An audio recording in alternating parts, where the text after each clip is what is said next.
Hello, I was going to do a ranking of my top 10 films of the year, but it's been such a great year for films I've decided to double it and do my top 20. Also, some of these may have come out in other countries in 2024, but I've just gone off the UK release date. And I've obviously not seen every film, so if there are any glaring omissions, it might be I've not seen it, or it could just be it's not in my personal top 20. I wrote a script for this, and then before recording I've watched another two films that I'll now put in my top 20, so the two that got knocked out I'll give a quick honourable mention. The first of these is One of Them Days. You don't get many comedies released at the cinema anymore, and this one felt like one from 20 years ago, but in a good way. It was a funny buddy comedy. Keke Palmer is always one of the best actresses around at the moment, and I thought SZA had a great screen presence. I hope she does more films. The other one that's just got knocked out is the Tom Green documentary. I was just the right age in the late 90s and early 2000s to be a big fan of Tom Green, and this did the perfect job of reminding me just how big a fan I was. He has been pretty quiet for several years, but watching this you really just see how influential he was to what culture is like today, both for better and for worse. At 20, I have put K-pop Demon Hunters. I thought the film was quite good, but the soundtrack was brilliant. It is a shame it was a Netflix film, as this has made a huge impact, but if it would have been released initially with a cinema run, not just that limited release they did later on, this probably would have been one of the highest grossing films of the year and made an even bigger impact than the massive one it's already made. At 19 is Predator, but probably not the one that you're expecting.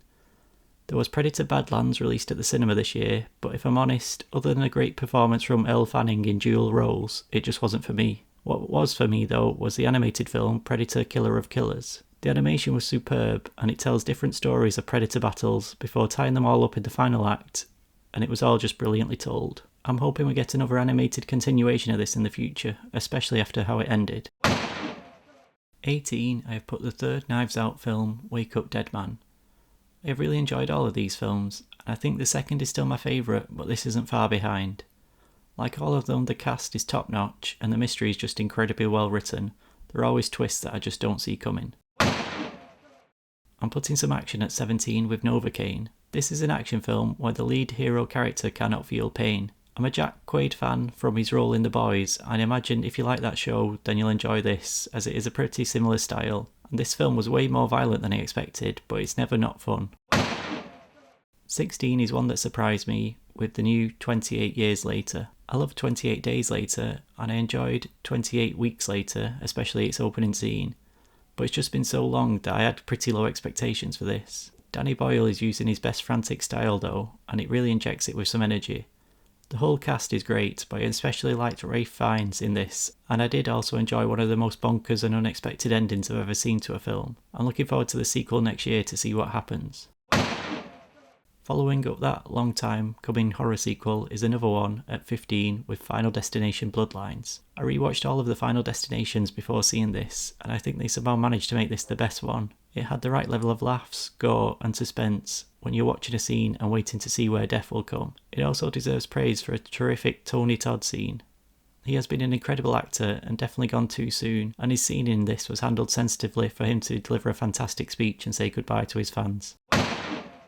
At 14 is Wicked for Good. Last year Wicked Part 1 was easily in my top 5 films of the year, probably even top 3. This sequel doesn't quite match that, but it was a ridiculously high bar to reach. The main issue here is the songs just aren't as strong as in the first part, and despite it being shorter, it did feel like a slightly longer film. I do still think it's a shame they split, as we now have one brilliant film and one good one, but I feel that between them we could have had some trimming and been 1.5 hour perfect film. Maybe in the future we'll get like what they did with Kill Bill this year and have a cinematic re-release of Wicked, the whole bloody affair. At 13 is The Naked Gun.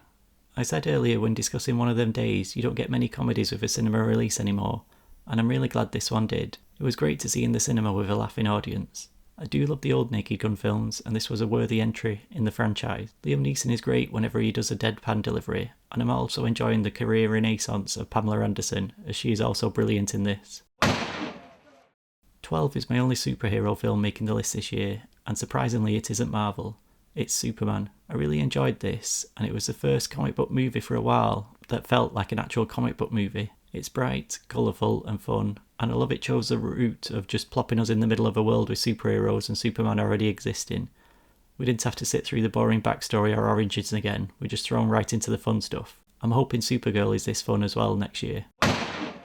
Just missing out on the top 10 is Flow. When this film started, the animation looked a bit like a computer game cutscene from 2 decades ago, and I was unsure if I'd like it, but I was soon sucked in. There's no dialogue, only real animal noises, and maybe it's because I live with my own little cat, the characterisation of them was just so spot on, it's just perfect. Top 10 time, and at 10 is F1. I had pretty much no expectations for this. Apple makes some of the best TV shows there are, but apart from Killers of the Flower Moon and Coda, their films are usually pretty poor. I also have no interest in F1 as a sport, I never watch it, and if I'm honest it always seems a bit boring. Then I went to the cinema and watched this, and I was just on the edge of my seat for the entire runtime. The races are just incredibly well filmed, and Damson Idris is already a star, but he should be turning into an A-lister any day now, as he just has bags of charisma on the screen. Joseph Kosinski just knows how to make the sort of film that all middle-aged men love perfectly. At 9 is one of the films I've managed to watch this week, and is a late entry on my list. It is Sorry Baby. I was not familiar with Eva Victor before this, and not only does she give one of the best performances of the year in this, she also wrote and directed it. People with this much talent do make me feel a little bit sick. It deals with an extremely serious subject matter, but it's packed with heart, and despite the heavy topic, it also has some genuine laughs. I can't wait to see what she makes next. And following that up is the other late addition to my list, Train Dreams.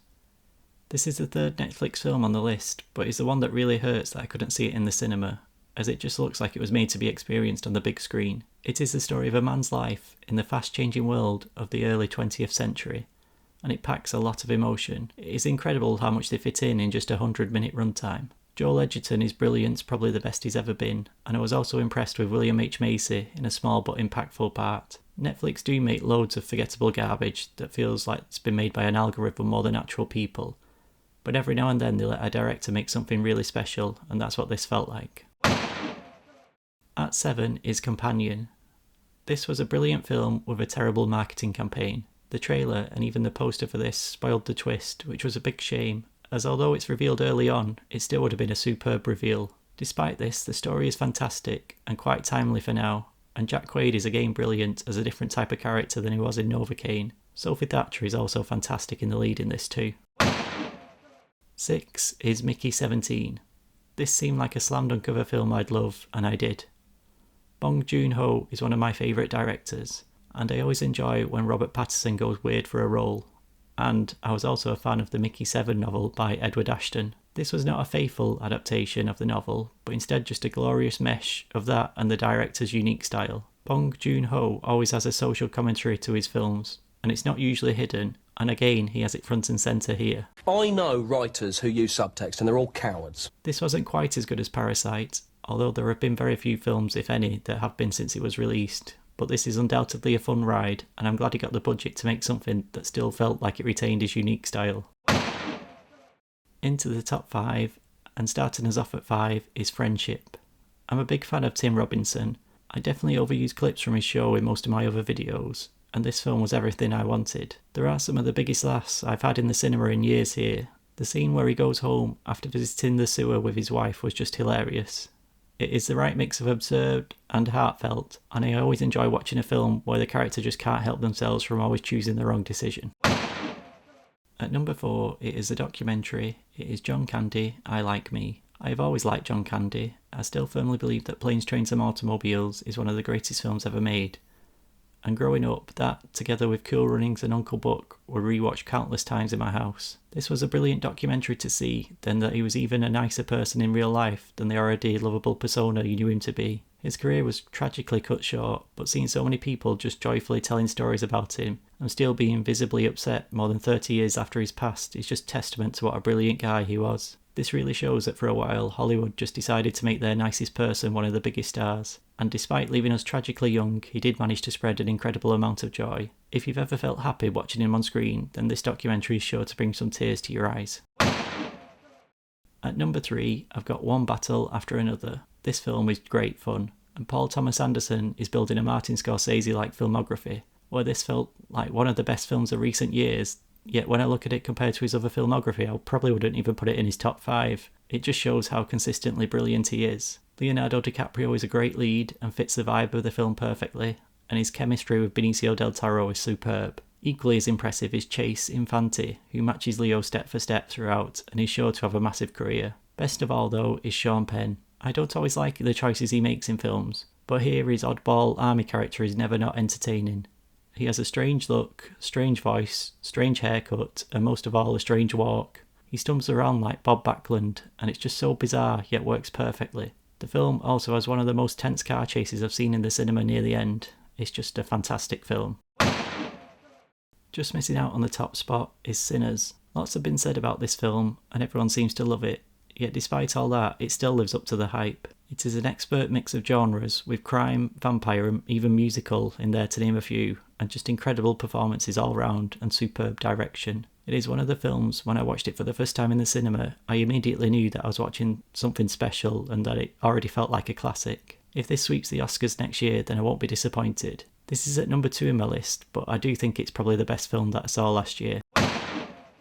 And although Sinners was the best made, directed and acted film of the year, there is one for me that personally is just my favourite over it.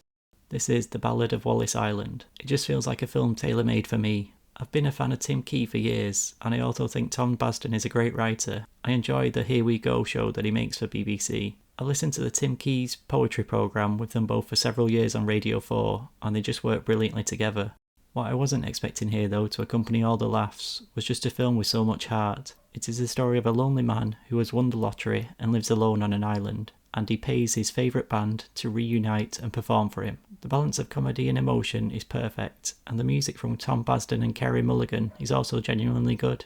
What impressed me most though was Tim Key's acting. I mentioned earlier that I believed Planes, Trains and Automobiles is one of the greatest films ever, and Tim Key does give a performance in this very similar to the masterclass that John Candy did in that film. I'll not say more though here to avoid spoilers for both. If I had to recommend one film of the year for other people to watch, then it would be Sinners, because I think that most people would love that. But just pipping it for me on a personal level, and my own favourite film of 2025 is The Ballad of Wallace Island. Thank you for watching.